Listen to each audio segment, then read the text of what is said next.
Bienvenue dans votre chaîne.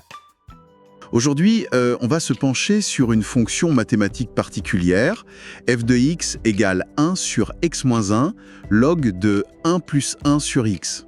Oui, Comment trouver son domaine de définition? C'est-à-dire, pour quelle valeur de x cette fonction, elle existe, elle est calculable. exactement. L'objectif, c'est vraiment d'identifier toutes les contraintes, les conditions pour que tout fonctionne en même temps. Allons-y, on a cette fonction qui combine une fraction et un log népérien. Alors, le mieux, c'est de regarder chaque partie séparément. Commençons, si vous voulez, par la fraction. 1 sur x moins 1. La règle de base pour une fraction, c'est que son dénominateur ne doit jamais valoir 0. Ah oui, Ici, le dénominateur, c'est x moins 1. Donc il faut absolument que x moins 1 soit différent de 0. ce qui veut dire que x doit être différent de 1, c'est ça? C'est tout à fait ça. Alors cet ensemble, on peut l'appeler D1. D1 égale moins l'infini 1, union 1 plus l'infini. D'accord. Maintenant, passons à l'autre morceau. ln de 1 plus 1 sur x.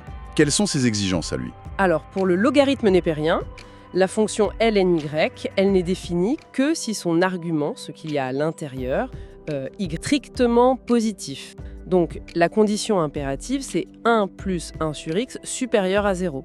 On met tout sous le même dénominateur pour pouvoir étudier le signe. Ah oui, X plus 1 sur x supérieur à 0. Attention aussi, x ne peut pas être 0 à cause du dénominateur ici. oui, bien sûr. Tableau de signes et tout ça. Exactement.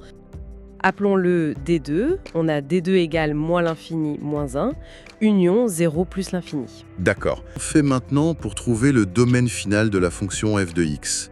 Pour que f de x existe, pour qu'on puisse la calculer, il faut que x respecte à la fois la condition D1 et la condition D2. D'accord. Mathématiquement, ça veut dire qu'on cherche l'intersection des deux domaines.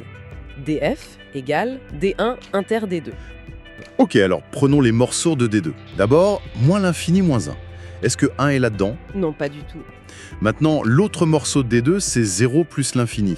Strictement positif. Et le nombre 1, il est bien là-dedans. Et comme D1 nous dit x différent de 1, il faut l'enlever de cet intervalle. Exactement. Donc df égale moins l'infini moins 1, union 0, 1, union 1 plus infini. La source indiquait que ce résultat correspondait à une option D. Donc on retombe bien dessus. C'est quand même intéressant de voir comment des fonctions de base, mises ensemble, Peuvent créer des restrictions assez fines sur où elles sont valides.